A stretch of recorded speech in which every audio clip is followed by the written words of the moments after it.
2,50,000 ভুক্তভোগী। অপরাধীদের 95%-এরও বেশি পাকিস্তানি পুরুষ। লক্ষ্যবস্তু শুধুমাত্র কম বয়সী ও শ্বেতাঙ্গ মেয়েরা।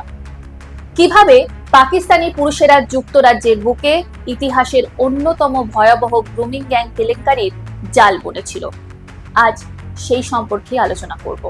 কয়েক দশকের পুরনো কুখ্যাত গ্রুমিং গ্যাং কেলেঙ্কারিতে আবারও তোলপাড় যুক্তরাজ্য।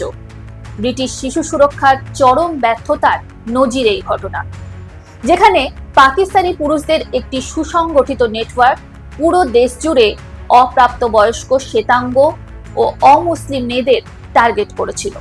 এই গ্রুমিং গ্যাং এর মূল কৌশল ছিল ভয়ঙ্কর। প্রথমে কম বয়সী মেয়েদের ফাঁদে ফেলে বিশ্বাস ও আবেগের সম্পর্ক গড়া হতো।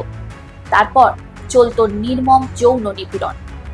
ভুক্তভোগীদের নিয়ন্ত্রণে রাখতে ব্ল্যাকমেল, সহিংসতা, এমনকি মানব পাচারের শিকারও করা হতো। দশকের পর দশক ধরে চলা এই অপরাধ রুখতে ব্যর্থ হয়েছে ব্রিটিশ সরকার। কিন্তু হঠাৎ কেন এই আলোচনা? বিষয়টি আবারও বিশ্বমঞ্চে ঝড় তুলেছে যখন ব্রিটিশ সংসদ সদস্য রুপার্ট লো পার্লামেন্টে 219 পাতার একটি বিস্ফোরক রেপ গ্যাং এনকোয়ারি রিপোর্ট পেশ করেন।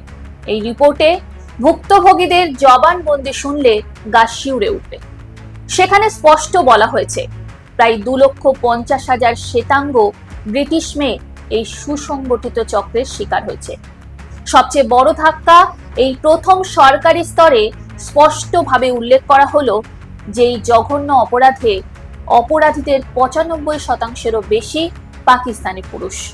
রিপোর্টে আরো বলা হয়েছে, এই অপরাধীরা বর্ণবাদকে অস্ত্র করে ভুক্তভোগী বাছাই করত। তাদের ধারণা ছিল শ্বেতাঙ্গ মেয়েদের নৈতিক মূল্যবোধ কম। এক ভুক্তভোগী জবানবন্দিতে জানান, তাকে নির্মম নির্যাতনের পর গর্ভবতী করে এক পাকিস্তানি যুবক, যার বাবা ছিলেন একজন ইমাম। হাজার হাজার মেয়ে, দশকের পর দশক ধরে নির্যাতন, তবুও অপরাধীরা কেন পার পেয়ে গেল? বর্ণবাদী বা ইসলামোফোবিক তকমা পাওয়ার ভয় কি অবহেলিত শিশুদের নিরাপত্তার চেয়েও বড় হয়ে উঠেছিল? রাজনীতি বা ধর্ম যাই হোক, আজ ব্রিটেনের বিবেককে তাড়া করছে একটাই প্রশ্ন: ব্রিটেনের শিশুদের সুরক্ষায় কারা ব্যর্থ হয়েছিল? এর জবাব কি মিলবে?